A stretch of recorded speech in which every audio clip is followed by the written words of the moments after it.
Hi, my name is Allie Portis, and I'm a peer coach with StandFast Alliance. I learned about StandFast Alliance from a good friend and mentor, Eve Bucca. The mission of StandFast is to empower first responders, military, and their families with the tools and training resources they need to face the unique challenges of their service with strength and resilience. As Eve told me the mission statement and more about the organization, I was immediately drawn to the idea of becoming a peer coach. A military spouse myself, I understand the stress that comes along with frequent moves, training cycles, and tough deployments. Military families are expected to roll with the punches. They're expected to wear many hats and maintain balance throughout this adventure, and often don't have adequate tools to manage these stressors. I was excited to help and support others in gaining resiliency.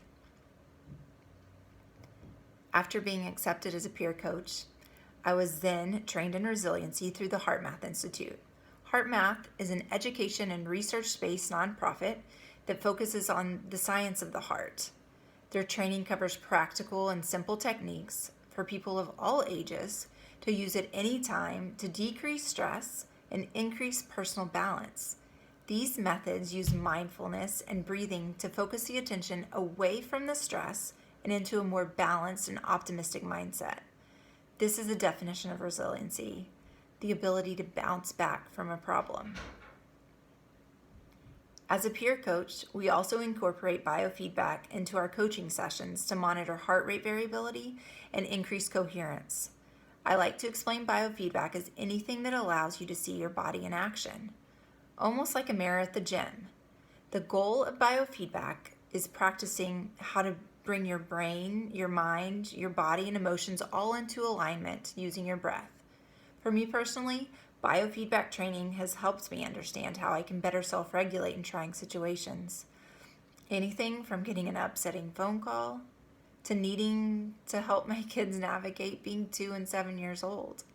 With biofeedback, I can practice recognizing those emotions and then incorporate the HeartMath techniques to reset and to get into that sweet spot of coherence and flow. Having the visual of the biofeedback program, I can see just how my thoughts are affecting my breath and heart rate, and then vice versa. Then I'm able to more quickly call on those methods. There will always be challenges. Stuff happens. We will always have stress in our lives, but controlling what can be controlled is the key to becoming more resilient. We all know that stress isn't good, but we often don't realize the effect that stress is having on our overall health and well-being. Stress can manifest in the body in various ways, like increased muscle tension, disrupting sleep. It can also interfere with our ability to make good decisions, to communicate effectively, and inflammation due to stress has been shown to cause more severe conditions. Without self-regulation, this stress-induced state can get out of control. Knowing how your body works and what makes you tick, you can begin to reframe your thinking. We all have the ability to call on our feelings of kindness and gratitude, optimism, and sometimes this is what we need to keep control. How we think drives our emotions drive our actions. I have several personal mantras that I call on in different challenging times in my life. Being a military family and moving often, with moves comes many added stressors, both foreseen, like an immediate deployment, and unforeseen, like a house not being ready to move into yet. I try to remember to control what I can control. Also, I try to have expectation management. I know that things won't go perfectly.